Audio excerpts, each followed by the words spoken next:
is Jandey Shackelford. I am from the Sheridan and Bighorn area. I originally started going to school at Sheridan College, and then after graduating with my associate's degree, then went to the University of Wyoming.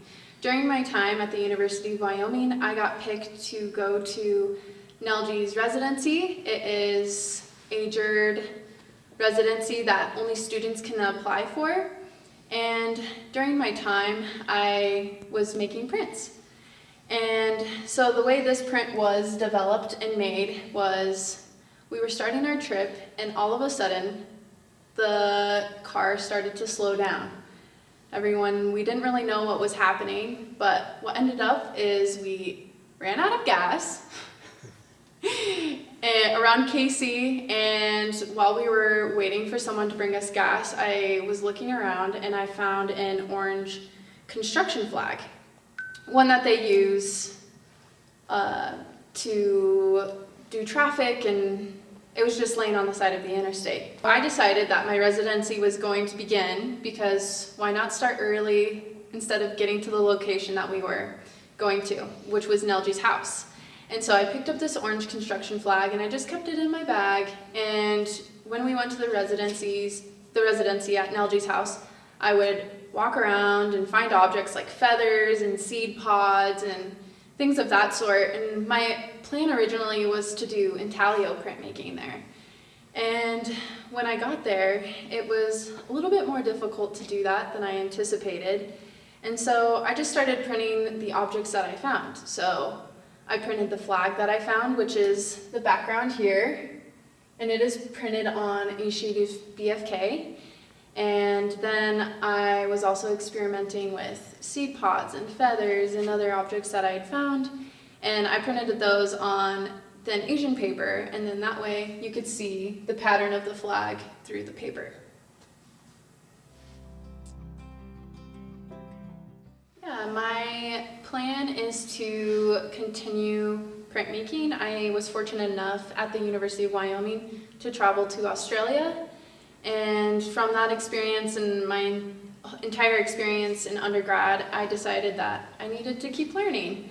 And part of that is going to the University of Arizona and getting my Master's of Fine Arts in printmaking.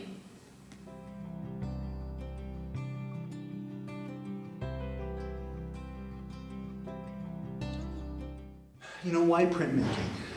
Obviously, what a great idea for a show, first off. When I looked at the images, because you couldn't come in online, I was kind of struck first off about the diversity, not only in the images and what the images were about, but definitely in the processes. And I think that's maybe one of the things that I love best about printmaking. I mean, I'm a painter, but my foundation is in drawing. And I think that printmaking is kind of, and has served as a bridge almost between all of those worlds.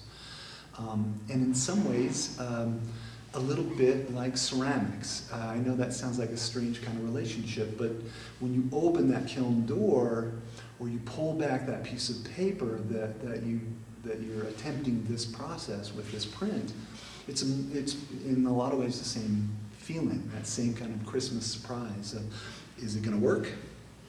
Did I do it right?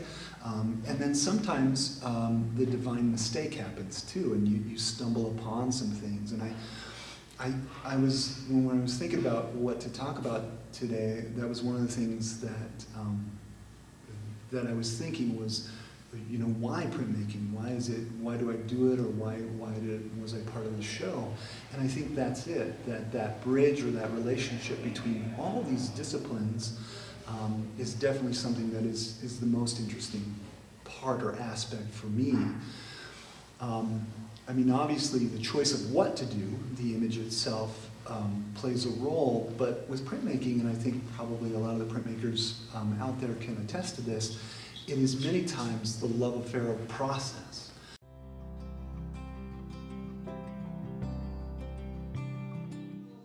You know, I'm a Wyoming kid, and I can remember when I was growing up and choosing, you know, to go into art as a profession.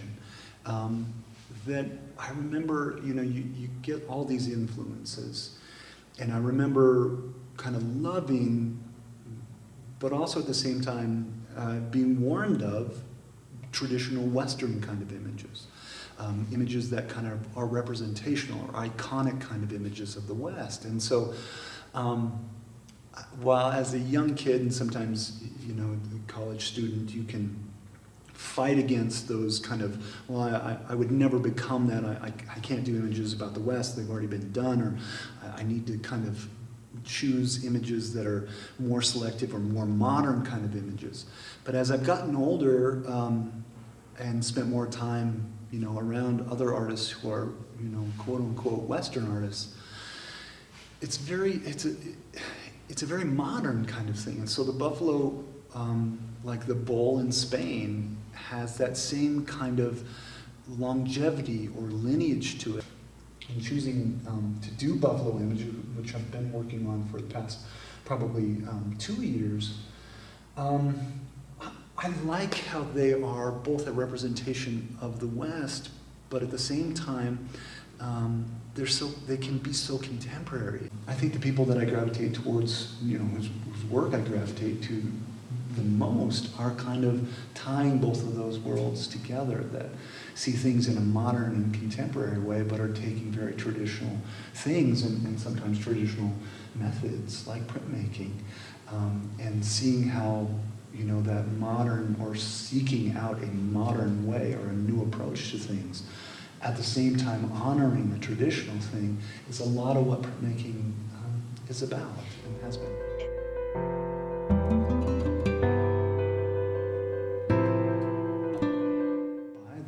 I remember going in the Yellowstone Art Museum in Billings when I was a student there in undergrad, and I remember there was a very contemporary show, and I remember walking through the contemporary show and having a discussion, with the group of students and the professor that was there. And then I remember looking over, and they had a permanent piece that they had that was part of the museum permanent collection, and it was a Russell Chatham. And I remember spending, probably 10, 15 minutes going through this contemporary show. And I think I sat with Russell Chatham image for a good hour. So I think, and again, he's a printmaker, and he's a Western image printmaking kind of artist.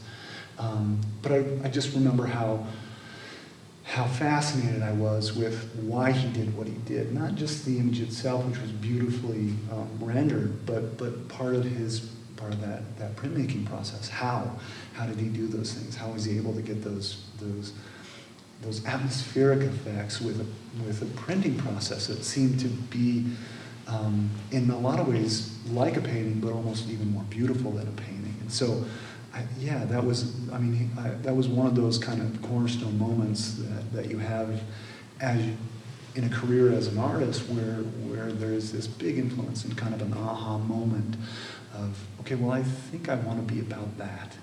That seems to encompass what I think a search should be about for someone who lives in this place and is making images about their life in this place.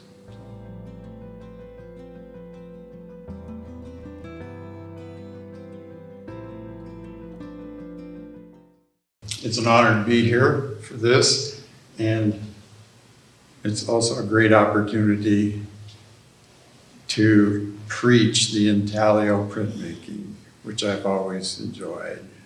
The example is right here. It's called Standing Nude. It is a dry point, so I just started with a plate and with a sharp scribe, physically scratched lines into the plate itself. So dry point, no chemicals, no ground, anything.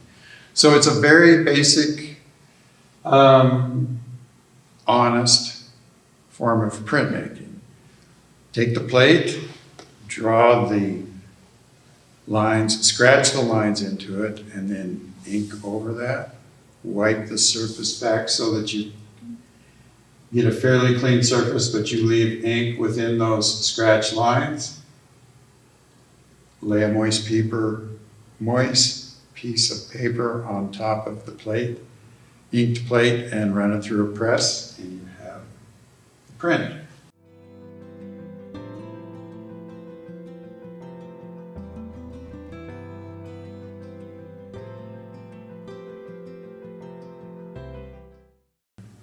My wife, Wendy, she came in one day and she was just shaking her head. I was working on something that was already in the works.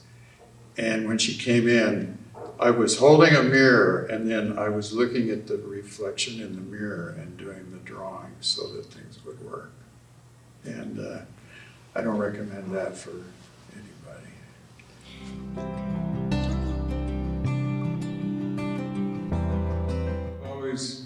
I was born and raised in the West, and it's just my world. And it's nice to take the elements of that, even the landscape, buildings, people. It's wonderful to use those. I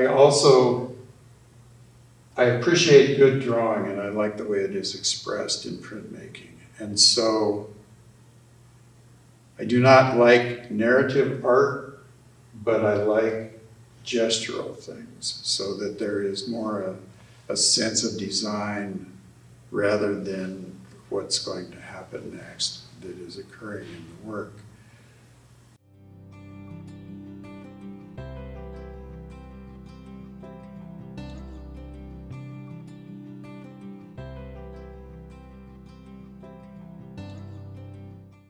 I just took an old worn out Chinese brush, watercolor brush, and very loosely put the guy together, let it dry, and then put a very, very thin layer of acid-proof ground over it. So there would be this image underneath a very thin layer of wax, put it in hot water, and the heat would allow the water to somehow or another penetrate the thin wax and dissolve all the sugar.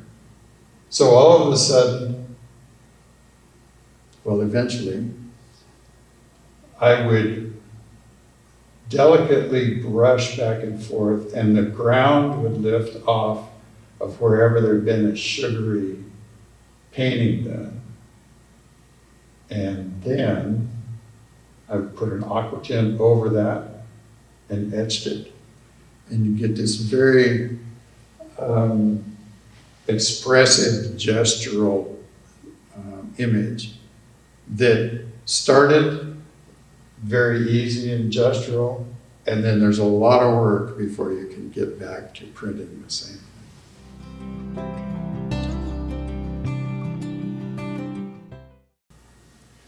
I usually put all my concentration into one project. I think on the etching that I showed earlier of the branding scene, I was working on that and I was having trouble, just keeping a sense of flow. But I had a small scrap, and so while I was waiting with that in the bath, I put some acid ground, the wax ground on there, did a little drawing, and threw it in with the big plate. And that was I think that was the only time I had two things going, and it came out like a little gem, which was, I called it my freebie. But mainly I do have to concentrate on one thing, because you have to anticipate so many steps coming that it gets crazy.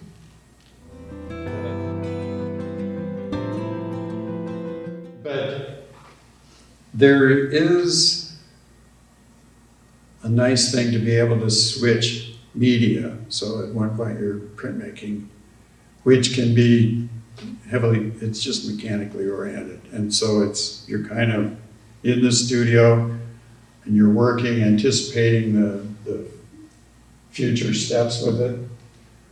And then, if you, from there, if you take a small paint box and go out painting, everything's fresh, spontaneous, and you have this energy from studio work that kind of cuts loose when you're out doing something, just a one-time fresh project.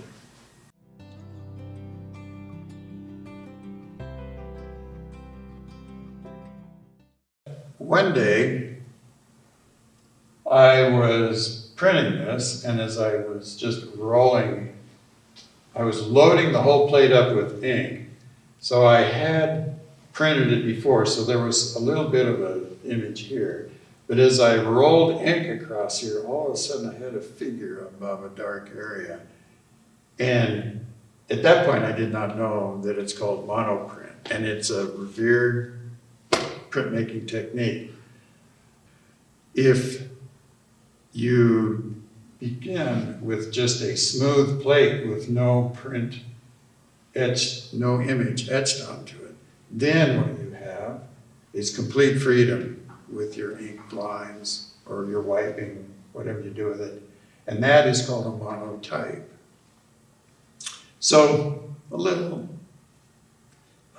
change between a monoprint and a monotype, but for me, this was very fun. It just sort of is the ultimate of image manipulation, where you can just add to it, wipe back. If you don't like it, fill it in, try it again. So it's much more forgiving than where you are etching lines into the plate.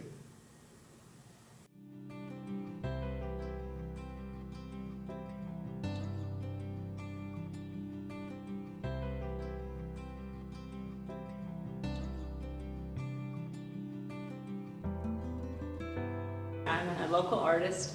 A big reason I moved to this area around Bighorn is because of this museum and just the natural beauty of the area. I was inspired by it. Of course, as an artist, inspiration is a big part of it. The things that we see every day in our everyday lives is what inspires me. I have a college education in printmaking, in art degree. I took some independent study classes for printmaking, and so I really taught myself how to do intaglio printmaking, which at that time was kind of dangerous with the chemicals and all that. I've over the years learned a safer process, and I'm able to do it in my own home. I have a press. I do everything myself, and so it leads to a lot of creative freedom that way.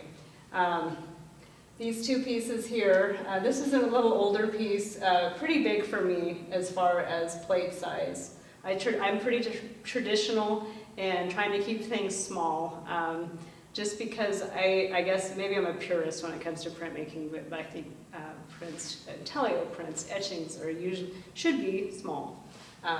So a lot of my work is very small. In fact, some smaller than this, even some are just a couple inches, maybe. I've done plates that are even just an inch, maybe an inch square. But anyway, this is a little larger piece. It's a group of cowboys headed out in the morning with a light behind them to get some cows in. And it's called Plains of Plenty because where I got the photograph was in Oklahoma, and the grass was, tall. And I guess if you're a rancher or a person in ag, that's a really positive thing. So I like that imagery. I think maybe I'm more interested in tone and light as much as subject matter, and I feel like this piece kind of reflects that. Maybe this one too. This was from my own experience. This is a family, two twin boys. It's called The Twins and Their Shadows. We were over at my cousin's house, and he has a round pin where he starts colts. And at night he's got a overhead light, a vapor light, so that he can, keep going after it gets dark. Anyway, these boys were in there riding their horses, and I was inspired by the light, the shadows, the composition, everything about it. Even if it wasn't, I mean, it would still appeal to me no matter what, if it was Western in theme or not. It doesn't necessarily have to be that. In fact, it is really just about the light and the tone. A big inspiration of my work is Zorn, Anders Zorn. I got an opportunity to see some of his prints, and it forever changed my life. I just love the way, the movement of the line, expression of line. I tend to put my prints in for a long time to get the really, really darks that you see, going over and over and over with line to get the blacks. That's kind of I guess a brief description of these two pieces here. I like to have multiples. I guess I like that concept of doing an addition. They do well. They do well as far as in galleries and in shows. I mean, you can have multiples. You can sell more than one. But of course, I'm not interested at all in any kind of mechanical reproduction. I don't do any of it. And the reason is because people, I think, get confused with a mechanical reproduction versus something that's hand done. I like intaglio because it can be different. Even though the prints are supposed to be the same, I realize that's another purist printmaking thing. I like to vary them a little bit, try different ways of wiping the ink, moving it around. I just really like the look of intaglio prints. They have a quality that I haven't been able to find in anything else, and I've done woodcuts, I've done just about every kind of printmaking, and intaglios just have a real moody quality to them, I guess, a remembrance kind of feel, and I'm drawn to that. It's like, for me, it's a way, it's almost poetic. I'm able to translate what I see in a poetic manner through this medium. Yeah, I think that I'm more after a feel, maybe more so than I like the subject matter. I mean, I think the subject matter just happens to be something that I'm passionate about. But every day in my life, when I go out and I feed the horses or something, I'm seeing light and shape and things like that, and I want to portray that in my work. So it's those things. I mean, it's the everyday moments, it's the everyday things. The subject matter is just life, right? But it's the way things are, I don't know, the way things are with light, value, form, composition. Those are the things that make me stop and maybe take a picture with my phone or whatever and try to recreate that with art. That's the real inspiration.